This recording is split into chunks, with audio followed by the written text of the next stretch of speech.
Mesdames, Messieurs, bonsoir à toutes et à tous. Bienvenue sur Africable Télévision et dans ce débat de dimanche consacré aujourd'hui à l'actualité au Gabon. Là, nous allons nous poser cette question. Peut-on parler de la fin de la dynastie Bongo? Nous allons partir également au Niger pour parler du bras de fer entre le Niger et la France. Et enfin, au Mali, des poches d'insécurité, notamment dans le pays d'Ogon et puis sur l'axe Sévaré Gao. Mesdames, Messieurs, bienvenue une fois de plus. Notre premier invité est M. Amadouba. M. Amadouba, bonsoir et bienvenue. Bonsoir. Merci à vous d'avoir accepté notre invitation. C'est moi qui vous remercie de m'avoir invité. Merci à tous les auditeurs et auditrices d'Africable et à tous ceux qui nous écoutent. Merci beaucoup. Mesdames, Messieurs, M. Amadouba est écrivain. Il est sénégalais d'origine, malien de cœur, nous a-t-il dit. Il réside au Canada, auteur, entre autres, de l'Afrique des grands empires du 7e au 17e siècle, empire du Mali du 13e au 15e siècle, l'empire du Ghana du 7e au 12e siècle, le Congo de 1350 à 280, mais aussi l'histoire oubliée, la contribution des esclaves et soldats noirs à l'éducation du Canada de 1604 à 1945. Et là, vous sortez votre tout dernier livre de Soundiata Keita à Assimi Goïta, de 1235 à 2023, les racines profondes de la révolution du Malikoura. Alors, pourriez-vous nous en parler brièvement, M. Ba? Oui, merci, merci beaucoup. Donc, c'est un livre que j'ai commencé à écrire, disons, il y a 3 ans maintenant, après les événements qui ont eu lieu ici au Mali en 2020. J'ai vu toute cette mobilisation, cette détermination du peuple malien. Je me suis questionné sur l'histoire du Mali, sur cette volonté de résistance et de résilience du peuple malien. Et la première réponse que j'ai eue, c'est d'abord les réponses liées à l'histoire de cet espace-là. Hein. C'est pas seulement le Mali, mais le Mali c'est quand même au cœur de cette histoire des grands empires, des royaumes. Et énormément de choses se sont passées et il n'est pas possible de comprendre la spécificité du peuple malien si on ne remonte pas à l'histoire. Donc ça, c'était vraiment le premier élément historique. Mais l'autre chose aussi, j'ai essayé d'écrire ce livre dans le cadre de mon engagement d'historien, de mon engagement de panafricain. Je sais qu'il y a un vent de changement qui souffle en Afrique, un peu partout. Et cette région, donc ouest africaine, notamment de l'Afrique dite francophone, est en train de jouer sa carte de décolonisation, tout simplement. Ce qui n'a pas été fait dans les années 1960, c'est ça qui est en train de se faire aujourd'hui, en ce 21e siècle. Donc ça, c'est très important. Le dernier élément, c'est que c'est toute cette question de répression, de sanctions que le Mali a subi, mais aussi cette image qu'on a voulu coller sur le Mali, qui ne colle pas en réalité par rapport à la perception que les Africains, les Maliens, mais aussi la diaspora ont du peuple malien et des autorités maliennes. Donc ces éléments m'ont poussé vraiment à faire des recherches et à écrire ce livre. Et j'ai remonté depuis Soundiata Keita, évidemment en passant les grands empires, donc Mali, Songhai, les royaumes Ségou, Karta, passant par le royaume de Ouassoulou, période coloniale, en parlant également, comment on appelle ça, de la Fédération Mali et tous les régimes qui en ont suivi jusqu'à pratiquement en 2023, pour montrer d'où vient cette résistance, cette résilience, et aussi c'est vraiment cet homo maliensis, comme on peut appeler comme ça, qui est différent de certaines régions d'Afrique. En tout cas, merci à vous d'avoir accepté notre invitation. Mesdames, Messieurs, titre, mais cette semaine, nous avons connu une très grosse perte. Nous avons perdu ses premiers ballons d'or africains, Salif Keita. Je voudrais avoir un premier mot sur l'homme, sur ce que vous retenez de son parcours. Monsieur Ba, vous l'avez connu un peu? Salif Keita, ce n'est pas forcément de ma génération, mais moi je suis né après... parce qu'il a eu son ballon d'or en 1972. 72. C'est comme ça. Moi, je suis né 70. Moi, je suis né après, mais En tant qu'amateur de football, je connais les grandes figures du football africain. Je sais que Salif Keita était une icône et qu'il a fait la fierté non seulement du Mali, de l'Afrique et surtout aussi de son club Saint-Etienne en France. Donc c'est vraiment une grosse perte. C'est quelqu'un aussi que nous ne pourrons jamais oublier, qui rentre dans les archives footballistiques de l'Afrique. D'accord. Alors, M. Ba, nous allons partir au Gabon maintenant. Coup d'État au Gabon, historien que vous êtes, êtes-vous surpris? Est-ce que c'était prévisible? Oui, personnellement, j'ai été surpris parce que moi, dans mon viseur, je ne voyais pas le Gabon tout de suite dans les pays où il peut y avoir des coups d'État. Je pensais que le Gabon, il fallait quand même attendre. Je voyais, le Niger ne m'a pas surpris, ce qui s'est passé au Burkina, c'est ces régions-là, mais le Gabon m'a surpris. Mais je pense que c'est un coup d'État, on doit le suivre, ce qui se passe. Moi, je me questionne beaucoup. Il y a un certain nombre d'éléments qui me font dire que je ne peux pas acter ce coup d'État-là, le mettre dans la même lignée que ce qui s'est passé au Niger, au Burkina ou ailleurs.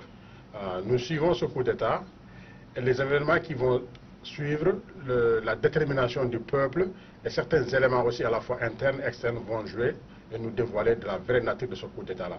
Alors, ce que je regrette simplement, moi je voyais plus une alternance démocratique après des élections.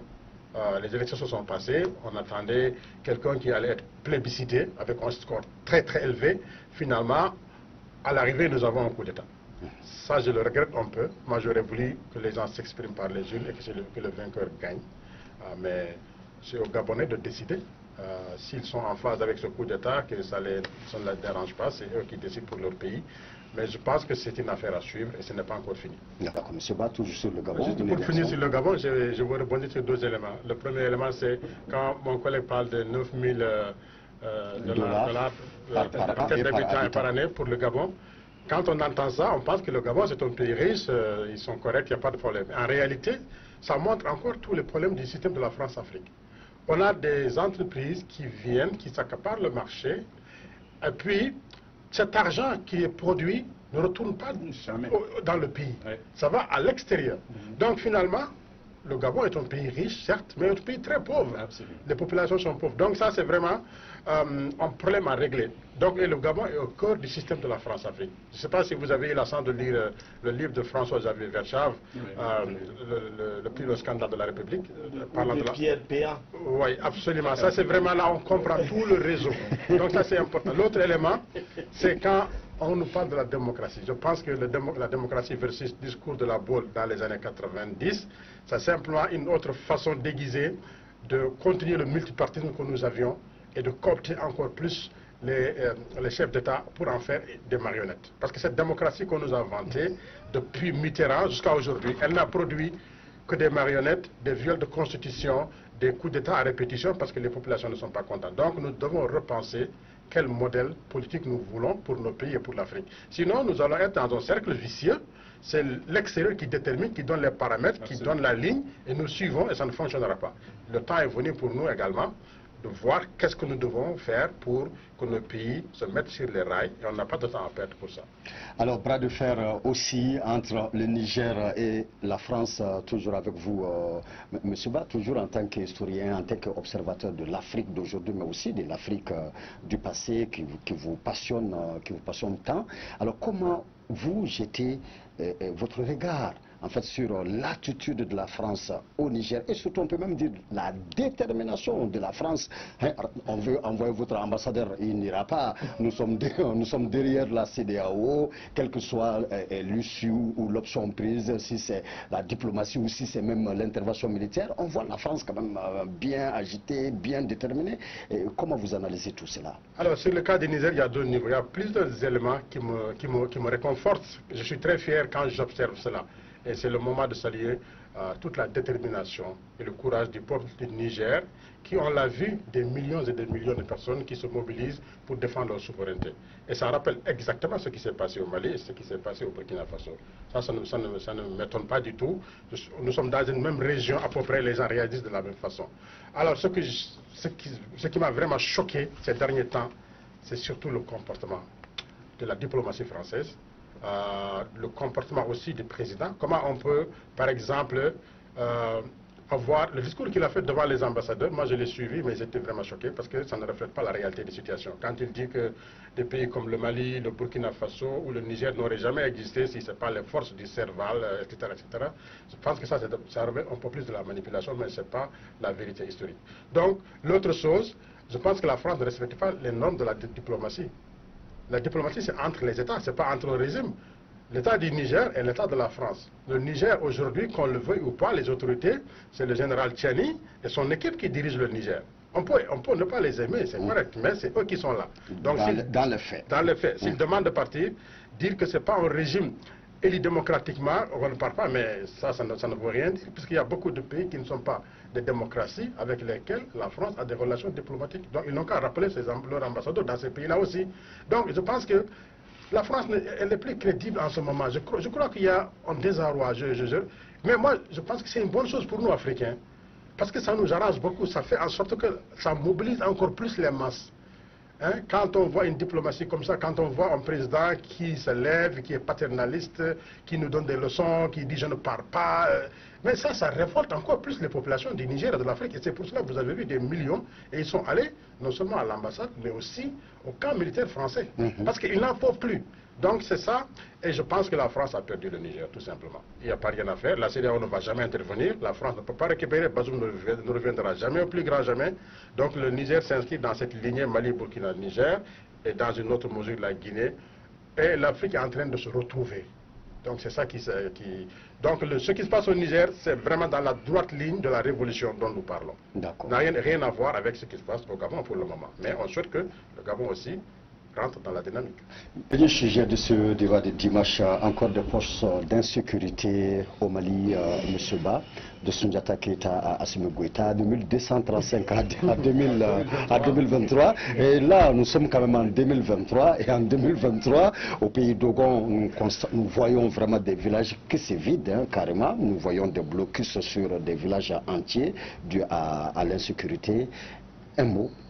Oui, je pense que le Mali revient de très loin. Ça n'a pas été facile ces 10 dernières années par rapport à tout ce qui s'est passé. Voilà, tout ce qui s'est passé en Libye, ça s'est déversé dans la région. Et le Mali en a été le premier pays qui a subi les conséquences de la destruction de la Libye. Ça, c'est clair et net. Maintenant, la question de sécurité ne se règle pas en une journée ou en une semaine, en un mois. C'est quelque chose de très long.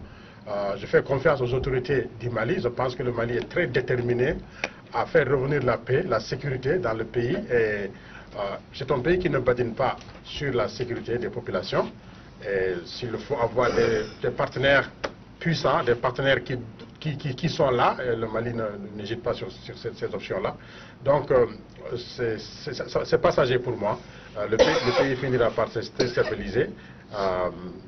Et tout va retourner à la norme. Je n'ai pas de doute par rapport à ça. Merci, M. Badavar. Galaise, malien de cœur et résident au Canada, auteur de, entre autres, l'Afrique des grands empires, l'Empire du Mali, mais aussi son tout dernier, de Soundiata Keita à Assimi Goïta, 1235-2023.